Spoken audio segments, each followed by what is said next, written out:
اهلا بيكم في قناة مارو كروشيه. النهاردة هنعمل مع بعض محفظة او بوك بمناسبة عيد الام بغرزة جميلة وسهلة هتعجبكم وشكلها كمان جميل هتعجبكم ان شاء الله. الخيط اللي هستخدمه النهاردة خيط مكرمية فرنساوي، ممكن اعمله برضو بخيط قطن. تمام، هستخدم هنا ابرة مقاس 2 اهي. طيب هبدأ بعدد السلاسل طبعا،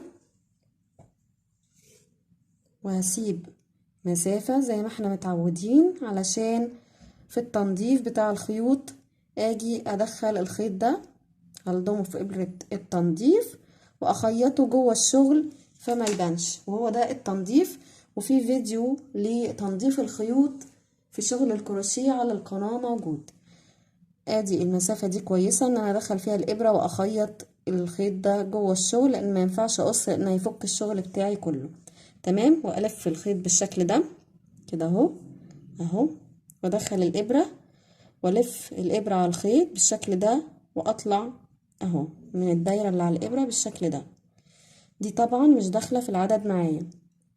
طبعا المقاس بتاع البوك ده ممكن اعمله لو انا عايزة اكبره او اصغره براحتكم، مفيش مشكلة. ده المقاس اللي يريحنا واللي يناسب كل واحد. تمام، انا هعمل هنا 45 غرزة سلسلة. ادي 1 2 3 4 5.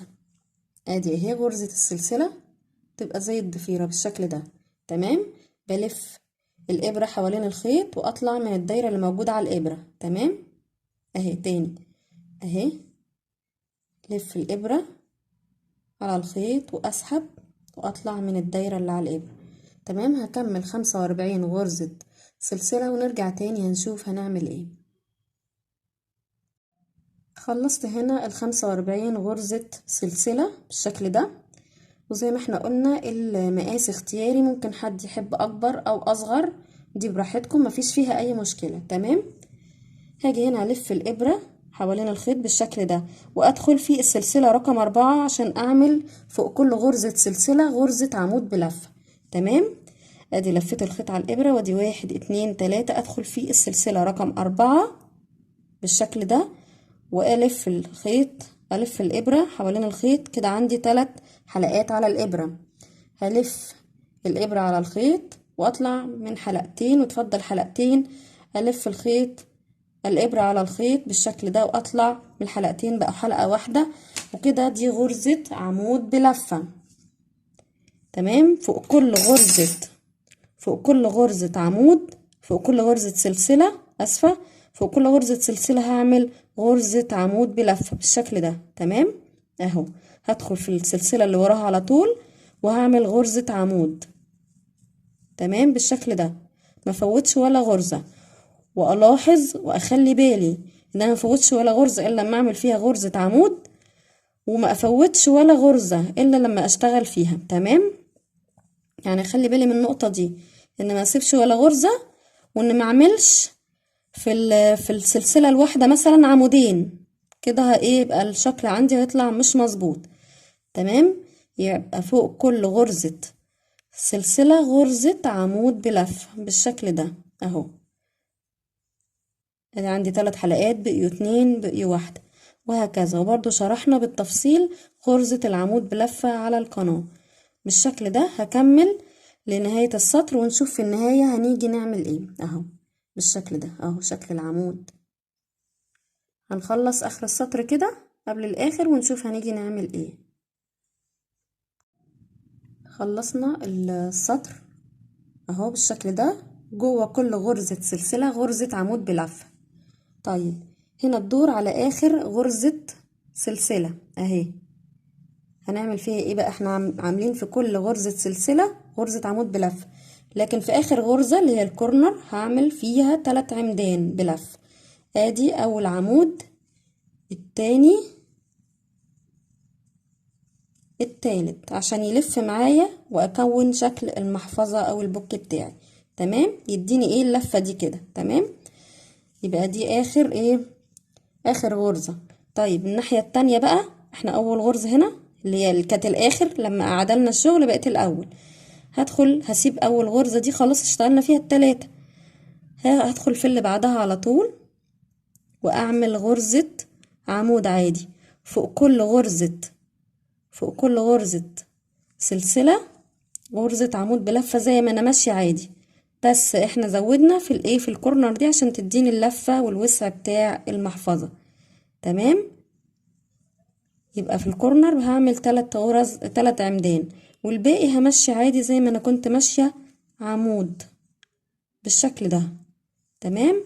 هخلص السطر ونشوف هنعمل ايه. اهو بالشكل ده، اهو ده المقصود من ال3 غرز، اداني الدوران ده كده واللفة دي اهو، اداني اللفة دي عشان تكون عندي شكل المحفظة. تمام. هوصل كده للاخر ونشوف، نرجع هنشوف هنعمل ايه.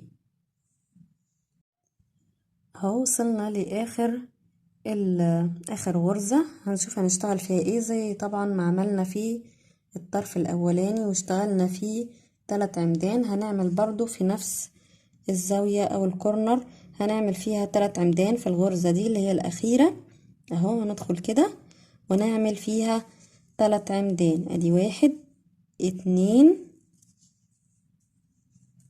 3. طب وهنقفل السطر ده ازاي؟ اهو خلصنا ال3 عمدان، هدخل هنا في ادي 1 2 3 في السلسلة دي اللي فوق، وهعمل غرزة منزلقة. ازاي؟ تاني بالراحة، ادي 1 2 وادي التالتة اهي، ادخل فيها والف الابرة على الخيط واسحب من هنا واسحب من هنا، دي غرزة منزلقة. وكده انا خرجت ايه، خلصت السطر ده. تمام. بقى شكله كده اهو. تمام. هيديني هنا الايه، نفس الدوران اللي عملناه هناك بالشكل ده. طيب السطر التاني هعمل ايه، هرتفع 3 غرز سلاسل، ادي 1 2 3. تمام. بعدين هعمل ايه، هعمل فوق كل غرزة عمود غرزة عمود. تمام. ادي اهي ال3 سلاسل فوقيها ال3 سلاسل، هشتغل في اللي بعدها على طول. ادي دي اهي، اهي دي نشتغل فيها 3 سلاسل، يبقى مش هشتغل فيها، هشتغل في اللي بعدها على طول اهي. اهي اعمل فيها، احنا قلنا ال3 سلاسل اهي فوقيها ال3 سلاسل اللي فوق، هشتغل في الغرزة اللي بعدها على طول عشان ما يبقاش في عندي عمودين في نفس الايه الغرزة. تمام. ادي اهي، ودي اللي بعدها على طول اشتغلت فيها، يبقى كده ايه ما فوتش ولا غرزة ومفيش غرزة فيها 2 عمود. تمام. لا، فوق كل غرزة، فوق كل عمود عمود اهو، وفوق ال3 سلاسل 3 سلاسل، وهكذا امشي بنفس الترتيب ده فوق كل عمود عمود. هخلص، هاجي عند النهاية كده عند الدوران بتاعها وهنشوف هنعمل ايه. همشي بنفس الترتيب كده فوق كل عمود عمود لحد ما نيجي عند الزاوية ونشوف الزيادة هتبقى شكلها ايه في الدور ده.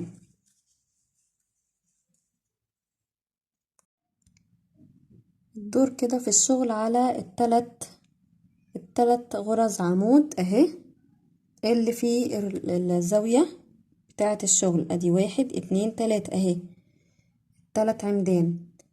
طيب هنعمل ايه دلوقتي، هنعمل في اول عمود عمود، يعني فوق العمود الاولاني عمود عادي، في العمود التاني هعمل عمودين، ادي 1 2، في العمود التالت والاخير هعمل عمود.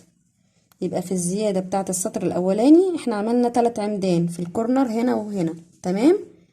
في السطر التاني عملت ازاي بقى، فوق ال3 عمدان اول عمود عملت فيه فوقيه عمود، تاني عمود عملت عمودين، تالت عمود عملت عمود واحد، وهكمل فوق كل عمود عمود لحد ما اوصل للكورنر التاني اهو، وهشتغل فيه بنفس الترتيب.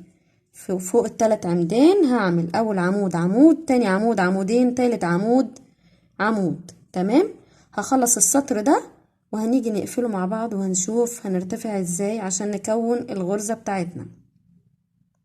جينا عند الكورنر التاني اهو بالشكل ده، كان عندنا 3 عمدان تحت، عملنا فوق العمود الاولاني عمود واحد، فوق العمود التاني عمودين، فوق العمود التالت عمود واحد، وهنيجي ننهي بنفس الطريقة. هنعد 1 2 3 في السلسلة اللي فوق، وهدخل وألف الإبرة على الخيط وأسحب من هنا أهو، وأسحب من الناحية التانية، ودي اسمها غرزة المنزلقة. تمام بالشكل ده أهو. ادي الشكل بتاعي. تمام، دي القاعدة عملناها من صفين عمود بلفة. طيب هنرتفع بقى للسطر الثالث، هنعمل ايه؟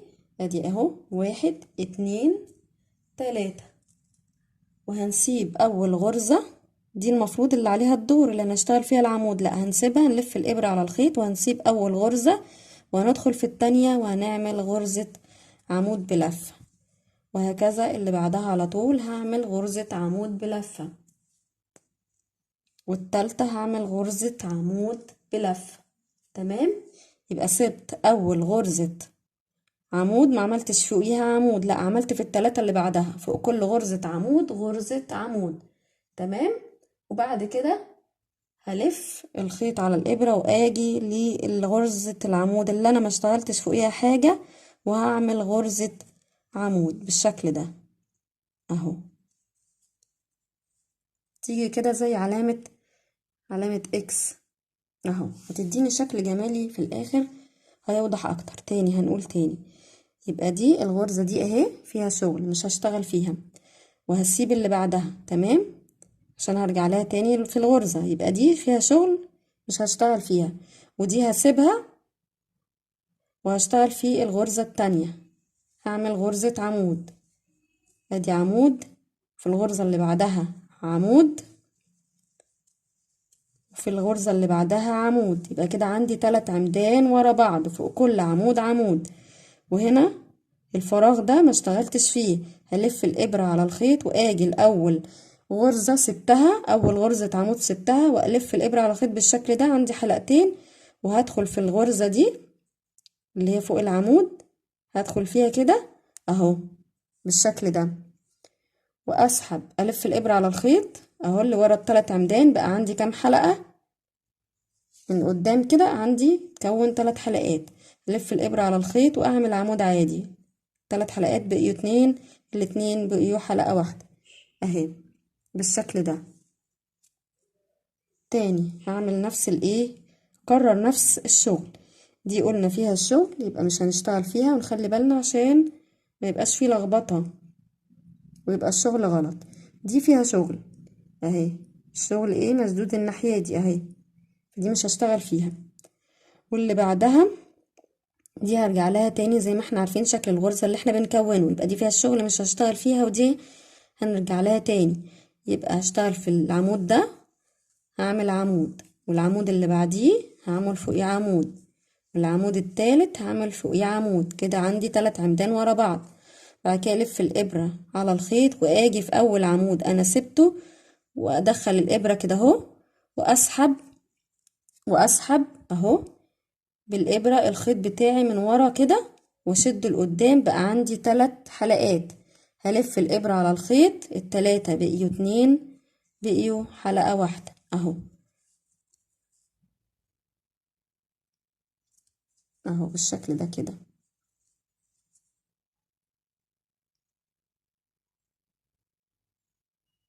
هنشتغل تاني نكمل وهنشوف ازاي دي فيها شغل، ودي هنسيبها، هندخل في اللي بعدها على طول وهنعمل عمود بلفة، واللي بعدها هنعمل عمود بلفة، واللي بعدها عمود بلفة، يعني 3 عمدان.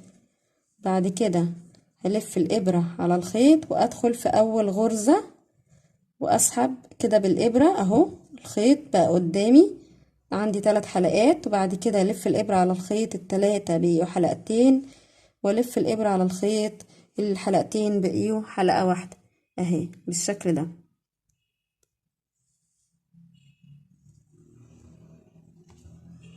هنكمل لحد الآخر اهو ونشوف هنعمل ازاي. اهو قفلنا الفلاش علشان الغرزة تبان اوضح اهي شكلها. تمام، لحد ما وصلنا للدوران هنا بالشكل ده، احنا قلنا ان دي فيها الشغل، مش هنشتغل فيها وهنسيب دي، هنرجع لها وهشتغل في اللي بعدها على طول. هعمل غرزة عمود بلف عادي، يبقى دي فيها شغل، ودي هنسيبها ونرجع لها تاني. هشتغل هنا اهو، ادي غرزة عمود، واللي بعدها هشتغل برضو غرزة عمود، واللي بعدها 3 عمدان بالشكل ده. تمام اهو 3 عمدان، وانا سبت الاولى هلف الابرة على الخيط بالشكل ده، وهدخل في اول غرزة انا سبتها والف الابرة على الخيط اهو، اجيبه من ورا هيبقى قدام بالشكل ده، والف الابرة على الخيط. ال3 حلقات بقيوا 2 والحلقتين بقيوا 1، بعمل عمود عادي. تمام عمود بلف عادي جدا اهو، ده شكل الغرزة. تمام يبقى هشتغل سواء في الدوران او من قدام او من ورا بنفس الطريقة اللي احنا عارفينها. تمام اهي دي فيها الشغل اهي، دي مش هنشتغل فيها تاني، ودي هنسيبها وهنشتغل في اللي بعدها على طول. تمام اهي كده اهو، نعمل غرزة عمود، واللي بعدها هنعمل فيها غرزة عمود، والتالتة هنعمل غرزة عمود، وهرجع للأولانية اللي أنا سبتها وهعمل اهي، ألف الإبرة على الخيط وأدخل كده اهو، وأسحب الخيط من ورا الشغل وأجيبه يبقى قدام. أدي ال3 حلقات هيبقوا 2 وال2 هيبقوا 1، وهكذا بنفس الطريقة لحد ما أوصل لنهاية السطر ونشوف هنعمل ايه. تمام اهو ده شكل الغرزة بتاعتنا، شكلها جميل اهي، ومع الارتفاع هتظهر اكتر. نخلص السطر ونرجع نشوف هنطلع ازاي السطر اللي بعده. خلصت اول سطر من تكوين الغرزة بتاعتنا هي بالشكل ده اهو، ولفينا بيها بنفس ترتيب الشغل اللي هو 3 عمدان، وكنت بسيب اول غرزة وبعد كده ادخل فيها واعمل عمود بيديني شكل الاكس ده. تمام اهو. طيب انا هنا وصلت للاخر اهو، كونت الغرزة وتفضل عندي عمودين، عملت العمودين وبعدين جينا لل3 سلاسل. هنقفل فيها ازاي؟ زي كل سطر بنقفل فيه، ادي 1 2، في التالتة بندخل بالابرة بالشكل ده واسحب، الف الخيط على الابرة واسحب اول خيط من هنا وبعد كده اسحبه من هنا. دي غرزة المنزلقة. هرتفع 3 سلاسل 1 2 3، وهمشي بنفس الترتيب اللي عملته في السطر اللي تحتيه. ازاي بقى؟ انا عندي هنا 4 عمدان. تمام اول واحد هسيبه مش هشتغل فوقيه، هشتغل في التاني غرزة عمود بلف، واللي بعديها غرزة عمود بلف، والتالتة والاخيرة غرزة عمود بلف. بعد كده اروح فين؟ على الاولاني اللي انا سبته، الغرزة العمود الاولاني اللي انا سبتها، وهعمل فيها غرزة عمود اللي بيكون لي شكل الاكس ويديني شكل الغرزة بتاعي. تمام اهو عمود عادي، واشتغل بنفس الطريقة. تمام داير ما يدور لحد ما ارتفع الارتفاع اللي انا المناسب ليا بالنسبة للمحفظة. تمام ممكن 10 سطور 9 7، كل واحد حسب ما يحب مقاس المحفظة بتاعته. تمام هوصل للارتفاع المناسب ونرجع نشوف هنعمل ايه. خلصنا الطول بتاعنا بتاع المحفظة بالشكل ده. عملنا كام صف من الغرزة؟ 1 2 3 4 5 6 7 8 صفوف. تمام اللي يحب يزود اكتر من كده مفيش مشكلة. 8 وعندنا هنا 2 عمود، صفين عمود من تحت اهو. طيب طبعا زي ما احنا قلنا الطول والعرض ده اللي هو المقاس اللي يناسبنا واللي احنا حابينه نعمل بيه المحفظة. طيب هنيجي نقفل اخر صف بالغرزة دي. احنا كده قلنا هنا الاخر في عمودين عندي اهي، ادي الغرزة اللي هي بنزغرف بيها او اللي بتكون لنا شكل المحفظة. بعد كده عندي العمودين، بعد كده هنا السلسلة 3 سلاسل 1 2، في التالتة من فوق بدخل بسحب الخيط بالشكل ده واسحب الخيط من الناحية التانية، دي اسمها غرزة منزلقة. تمام هرتفع هنا 1 2 3 سلاسل. تمام. هعمل فوق كل غرزة عمود غرزة عمود بلفة. تمام. عشان كده انا خلصت السطر بتاعي، ولكن هقفل، خلصت المحفظة بتاعتي ولكن هقفل اخر سطر بغرزة عمود بلفة بالشكل ده اهو. فوق كل عمود عمود بلف الابرة على الخيط، وادخل هنا في العمود اللي تحت واسحب الخيط بالشكل ده. بقى عندي 3 حلقات على الابرة، هلف الابرة على الخيط، ال3 حلقات بقيوا 2، هلف الابرة على الخيط واسحب الاتنين بقوا حلقة واحدة، وهكذا فوق كل عمود عمود. ما فوتش ولا اي عمود الا لما اشتغل فيه عمود، واخلي بالي ما اعملش فوق العمود عمودين، لا، فوق كل عمود عمود بالشكل ده. تمام. لحد ما اخلص الصف ده كله، وهقفل زي ما احنا عارفين في صف السلاسل من هنا. هعد 1 2، وفي السلسلة التالتة بقفل بغرزة منزلقة.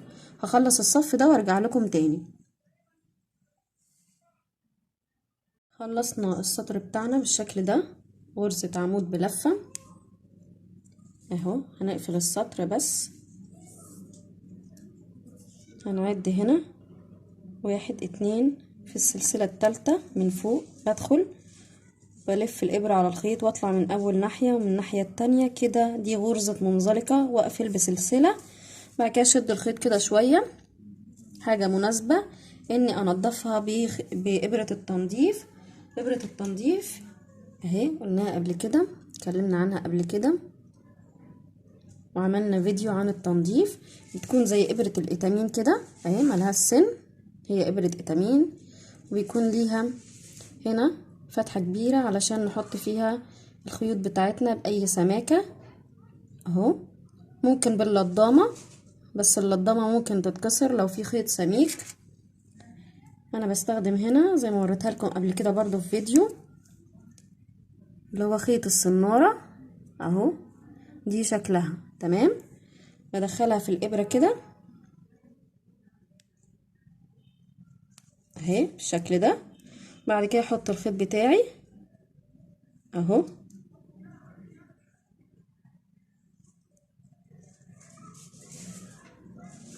كده اهو، واسحب خيط السنارة من الابرة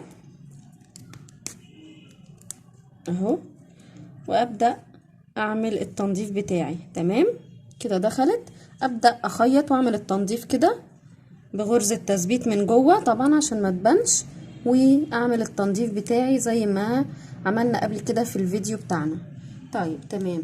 بعد ما نضفنا وخلاص وقصينا الخيط بتاعنا وخفينا الخيط وقصيناه بطريقة معينة زي ما احنا عرفنا قبل كده في الفيديو، هجيب بطانة.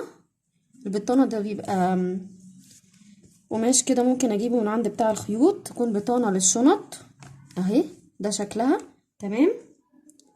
بجيب البطانة بتاعتي واقصها علشان تكون، طبعا بعملها ايه ناحيتين اهي بالشكل ده،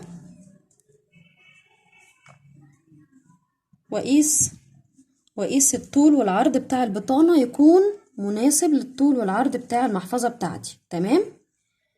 لو انا عايزة اعمل حسابي في الخياطة عشان ما تبقاش قدها بالظبط، تبقى بعد كده لما اجي احطها هتبقى ضيقة او تبقى مكلكعة، اخلي بالي واخلي الطول والعرض بتاعها مناسبين عشان ما تبقاش زيادة عن اللزوم تكلكع معايا لما احطها جوه المحفظة، او تبقى صغيرة وضيقة ومش واخدة كل مساحة المحفظة. تمام. يبقى انا عاملة المحفظة كبيرة والبطانة ضيقة، فكده انا خسرت ايه، جزء كبير من مساحة المحفظة بتاعتي. تمام.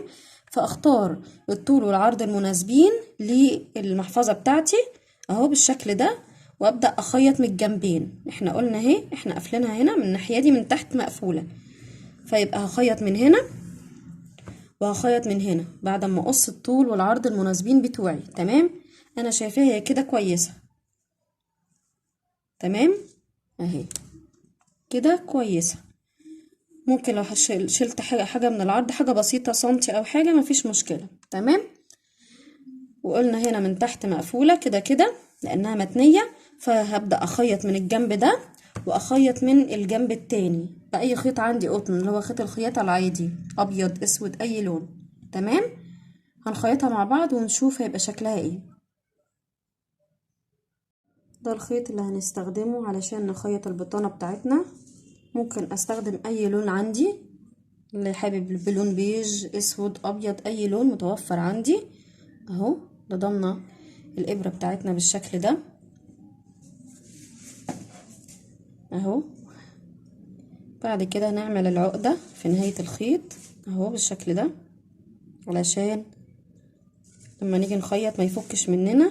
احنا بنشرح ببساطة على اساس ان ما حد، في ناس بتكون مش عارفة خالص الخياطة ازاي، او نخيط ازاي، او الزرار نعمله ازاي والحاجات دي، فعشان كده بنشرح بالراحة. طيب احنا هنيجي هنا هنعمل ايه اهو، هنسيب مثلا سنتي كده او حاجة بسيطة كده، ونبدأ ندخل الابرة بتاعتنا كده، ونيجي من الناحية التانية بالشكل ده ونثبت اهو، نثبت الشغل بتاعنا. هنجيب الخيط بتاعنا كده من قدام اهو، مش من الجنب، ونثبتها تاني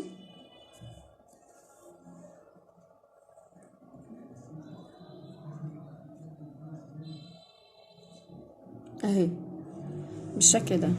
بعد كده نبدأ نعمل الغرزة بتاعتنا، تبقى ايه صغيرة بالشكل ده اهي، صغيرة وضيقة عشان تمسك ما تطلعش اي حاجة هنحطها فيها وتخليها في المحفظة مثلا، سواء فلوس او اي حاجة، علشان ما تمرش بين الغرز وتبقى ايه تسقط، تبقى في المحفظة اهي بالشكل ده.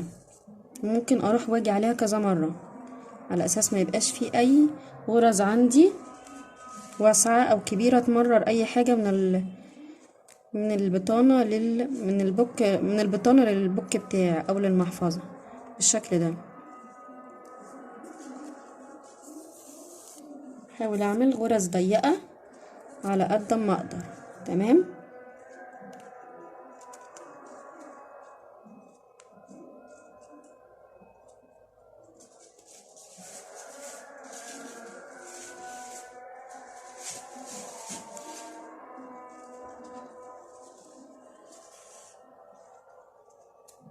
اهو. ننظم الخيط بتاعنا بالشكل ده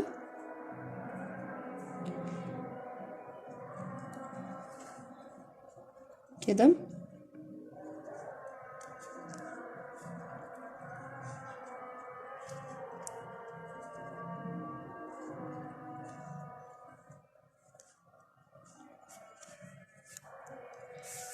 شد الابرة بتاعتي اهو،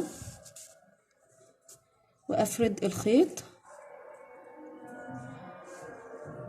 وزي ما ثبت فوق هثبت تحت. ممكن اعدي عليها مرة تانية كمان على اساس اهو عملت اول دور. طب ممكن اعمل دور تاني، ممكن اعدي عليها مرة تانية بنفس الغرز وبنفس الطريقة.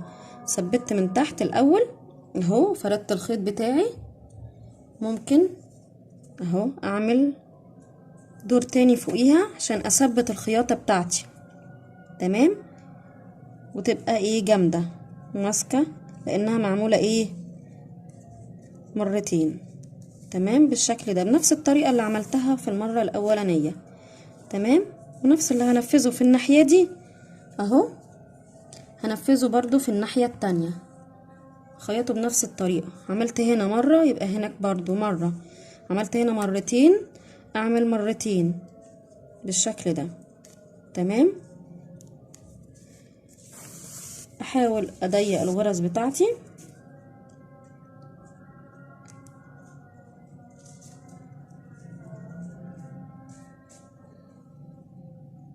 خلصنا كده عملناها مرتين، خيطناه مرتين بالشكل ده، واثبت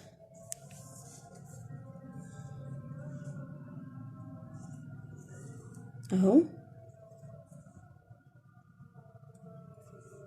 بعد كده ادخل الابرة هنا اهو، ادخلها بالشكل ده اهي زي ما احنا شايفين، واسحب تاني.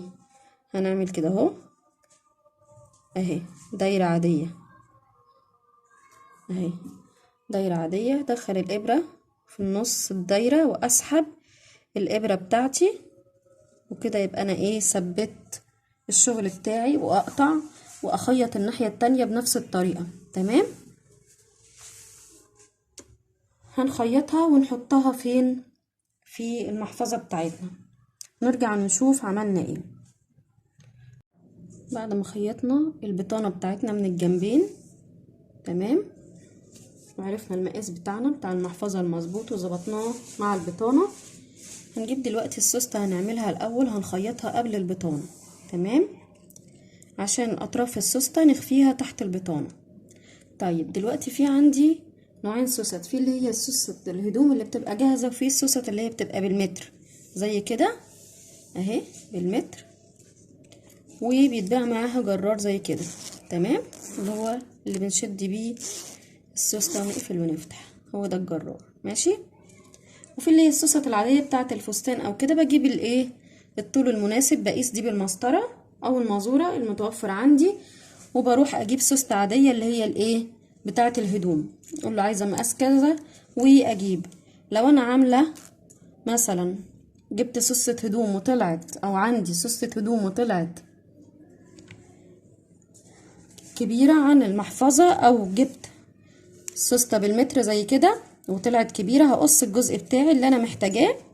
تمام، وازود شوية كده سنتي من هنا ومن هنا عشان ما تبقاش صغيرة، واقفلها بالخياطة من هنا بالابرة رايح جاي من الناحية دي ومن الناحية التانية بالشكل ده.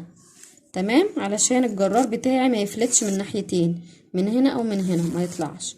طيب وبعد كده هجيب الدبابيس بتاعتي، دبابيس ابرة، وابدأ ادبس بيها السوستة بتاعتي بالشكل ده.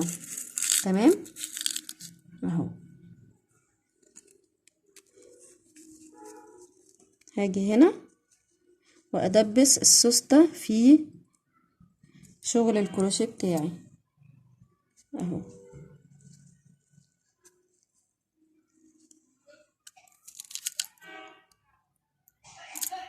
بالشكل ده، كل السوستة من ناحيتين. تمام، وهمشي عليها بالخيط بتاعي. طبعا ايه دي نزلت شوية، اظبطها، اظبط الشغل بتاعي مع السوستة اهو.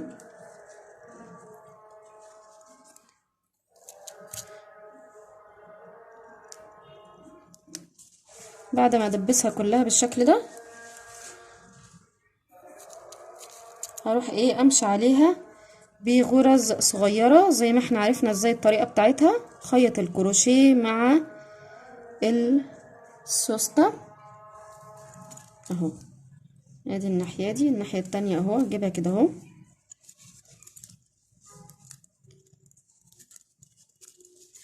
ادخل السوستة من هنا اهي.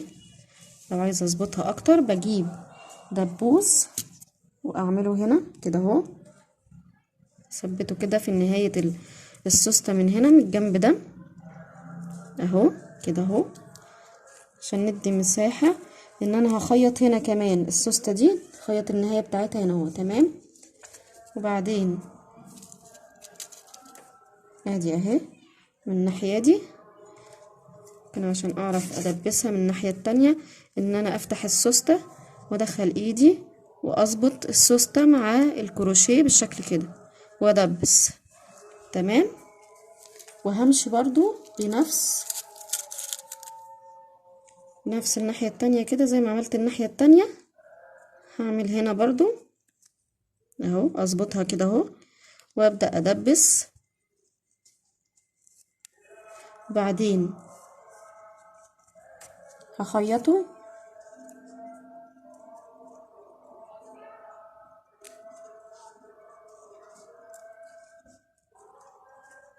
بالغرز الصغيرة. طب نفرض ان احنا ما عندناش نفس درجة المحفظة، هنخيط بايه؟ ممكن اخيط بلون نبيتي. طب افرض انا ما عنديش غير لون ابيض، التصرف هيبقى ازاي؟ هنشوف دلوقتي طريقة خياطة مش هتبين الخيط بتاعنا خالص اللي احنا مستخدمينه، هنشوفها دلوقتي علشان نستخدم اللي موجود مثلا. طيب خلصت هنا التدبيس بتاعي بالشكل ده، وظبطت الايه السوستة مع شغل الكروشيه اهو خلاص كده. وهذه السوستة اهي، نقفل ونفتح اهي بقت مرتاحة، مش مكشكشة عندي ولا يعني مش زيادة ولا نقص، بالعكس اهي جميلة جدا. ناقص بس امشي عليها بالايه، بالخيط بتاعي. تمام اهي، لا مكلكعة ولا اي حاجة، مفرودة معايا تمام ومرتاحة في القفل وفي الفتح بتاعها. طب هاجي اعمل ايه دلوقتي؟ همشي بالخيط بتاعي، هنشوف دلوقتي ازاي. هلضم الخيط بتاعي عادي اللي هو الايه، القطن المتوفر عندي، مثلا كان لونه ابيض اهو، هلضم الابره عادي. بعدين هعمل عقده في اخر طول الخيط بتاعي المناسب ليا،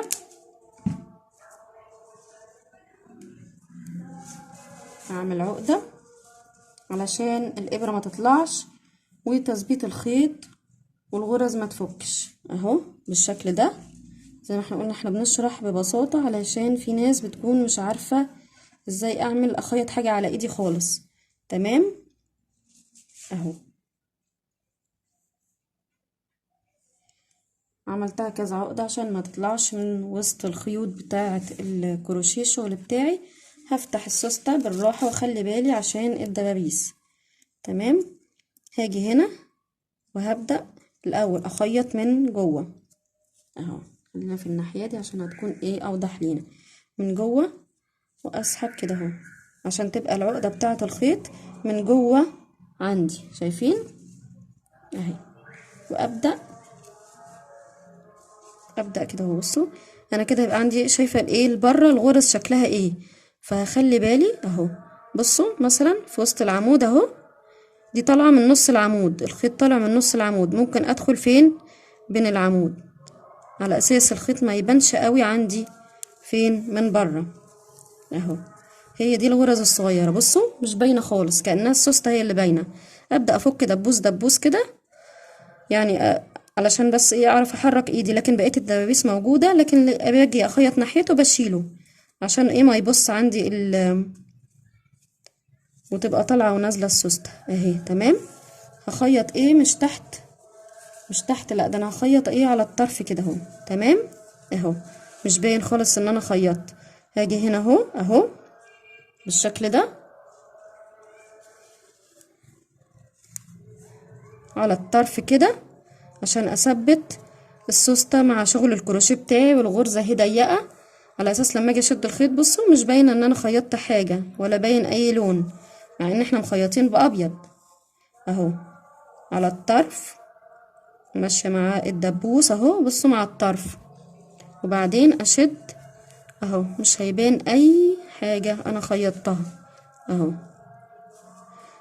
وهكذا امشي بالايه بالشكل ده مع السوسته من ناحيتين بنفس الطريقه على الطرف بتاع السوسته، وظابطه الاتنين مع بعض، لا السوسته طالعه ولا السوسته نازله، كلها سطر واحد من ناحيتين.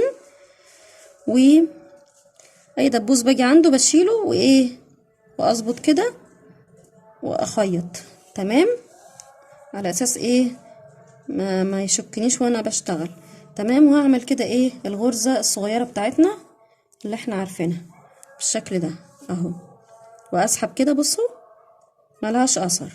وهكذا هخيط بنفس الطريقه السوسته من الناحيتين، ونرجع ونشوف الشكل بتاعها بقى ازاي اهو. بصوا خيطنا لحد فين، لحد هنا مفيش اي حاجه باينه، دي اهي دي السوسته. نخيط بالطريقه دي ومفيش اي لون خيط هيبان ان شاء الله.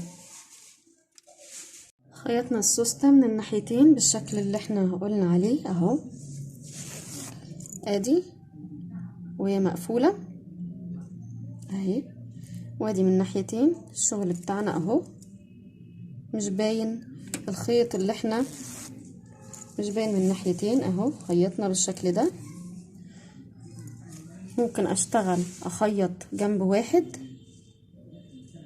يعني قصدي اشتغل اخيطها صف واحد وممكن صفين زي ما عملنا فين في البطانة. تمام اللي اشوفه مرتاحة لي، لو بحسها مش ثابتة وخياطتي خياطة ايدي مش قوية ممكن اعيد عليها واعمل خياطة تانية الف عليها مرتين بالخيط. تمام، خلصنا بالشكل ده اهو.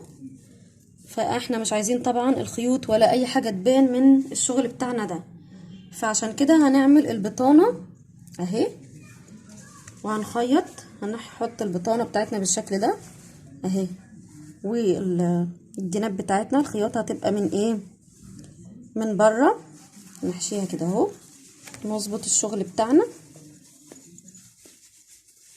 نلبس البطانة للمحفظة بتاعتنا بالشكل ده، والخياطة زي ما احنا قلنا اهو بالشكل ده هي تبقى موجودة كده.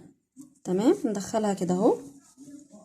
طيب ممكن اعمل الطرف بتاعي كده اهو، اعمل الطرف بتاعي كده سنتي او حاجة، واخلي الخياطة في الجنب. ادي انا عندي اهو الجنب اهو مع السوستة، هثبته هنا بايه، بدبوس. تمام، يبقى انا تنيت هنا سنتي او نص سنتي حسب البطانة بتاعتي الوسع بتاعها، على اساس ما اعملش سنتي وتبقى في الاخر قصيرة اهو، وادبسها كده، اثبت الطرف. وبعدين عشان يبقى عندي الشغل نضيف مش باين خالص، لا طرف البطانة ولا طرف السوستة، هيبان كل الشغل ايه، نضيف بالشكل ده. تمام، بعد ما تنيت النص سنتي ابدأ ادبس اهو، ادبس البطانة في السوستة في الكروشيه كله مع بعض، التلاتة اهم اهو، من بره ومن جوه بالشكل ده اهو، وهكذا. النص سنتي بتاعي اتنيه وامشي على طرف السوستة كده اهو، سنة بسيطة بس عشان ايه، لما اجي الجرار ما يشبكش فيها، اقفله او افتح وايه، واعمل ادبس التلات حاجات مع بعض، اللي هي البطانة مع السوستة مع الكروشيه. تمام، هفضل كده اهو لحد ما اخلص داير ما يدور فين. انزلها سنة عشان الجرار ما يسحبهاش اهي، وندبسها بالشكل ده. تمام، بصوا لو تخيلنا ان احنا خيطناها، بصوا هتبقى حلوة ازاي، مش هيبقى في عندي اي حاجة ظاهرة، لا الطرف بتاع البطانة ولا اي خيوط، ويبقى الشغل بتاعي التشطيب بتاعي نضيف. تمام، وحطيت الطرف ده والجنب ده على الجنب ايه، البوك بتاعي بالشكل ده، الخياطة هنا مع السوستة جنبين مع بعض. وهكمل التدبيس بتاعي ونرجع نشوف هنخيطها ازاي. دبسنا البطانة بتاعتنا اهو بالشكل ده اهو، فردناها من جوه بالشكل ده اهي، ادي جنب السوستة مع جنب البطانة اهو، دبسناها كلها من الناحيتين بالشكل ده، وهمشي عليها بالخيط بنفس الطريقة، وبرضه هنخيط التلاتة مع بعض، البطانة والكروشيه والسوستة. لو انا حاسة اني السوستة اتثبتت وكمان تمام مفيش مشكلة، خلاص ممكن اثبت البطانة في طرف السوستة اللي جوه. تمام، يبقى من الطرف هنا من البطانة للسوستة، يعني ممكن اخيط بطريقتين، ممكن اخيط البطانة بالسوستة والبطانة والسوستة والكروشيه بنفس الايه، الطريقة اللي احنا عارفينها اللي ما تبينش الخيوط بغرزة ضيقة. تمام، طيب ممكن برضو انا ثبت الخياطة في المرة الاولانية السوستة ثبتها كويس قوي مع الكروشيه، يبقى المرة دي اخيط بس عندي البطانة في السوستة. تمام، واثبتها برضو بطريقة كويسة على اساس ما تفكش معايا في الاستخدام. تمام، واحنا عرفنا طريقة التدبيس بحيث ان الجرار عندي ما يبقاش ما يدخلش في البطانة ويعمل كده، ما يقدرش يمشي يعني في البطانة. فنظبط ايدينا داير ما يدور بالشكل ده عشان ادي مساحة للجرار انه في السحب مفيش حاجة ايه تضايقه. تمام. ادي اهو عندي. هبدأ اشيل الدبوس هنا وابدأ اخيط. والعقدة ادي عقدة اهي اللي انا عاملاها. ادي العقدة بتاعتي اهي، هخليها من جوه. هدخل هنا، يعني انا اخيط البطانة مع السوستة بس. تمام. عندي لون بيج، خيط بيج مفيش مشكلة، خيط ابيض اي لون هنشتغل بيه. تمام اهو. واخيط ادخل الطرف بتاع الخيط بتاعي جوه واثبت بالطريقة دي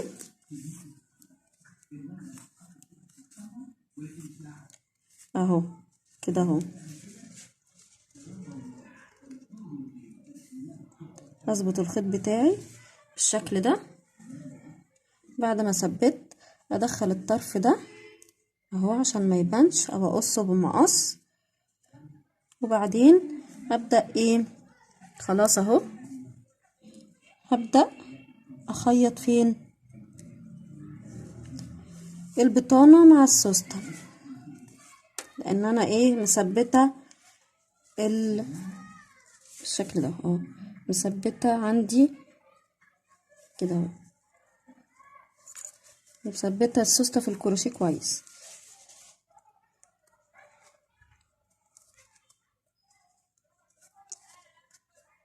اهو كده. خيطنا البطانة بتاعتنا بالشكل ده داير ما يدور. تمام. وثبتنا السوستة بتاعتنا والبطانة وكله اهو. قفلنا السوستة بالشكل ده اهو.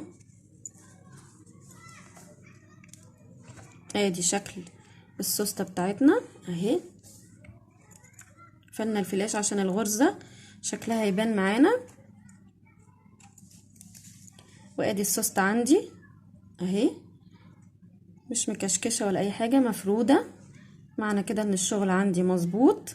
ندبس وبعد كده نخيط، ده هيكون الافضل. وده شكل المحفظة النهائي بتاعي. اتمنى يكون الفيديو عجبكم والشرح عجبكم، وكل سنة وكل الامهات بألف خير. اشوفكم باذن ربنا في فيديو جديد، في حاجة جديدة. تصبحوا على ألف خير.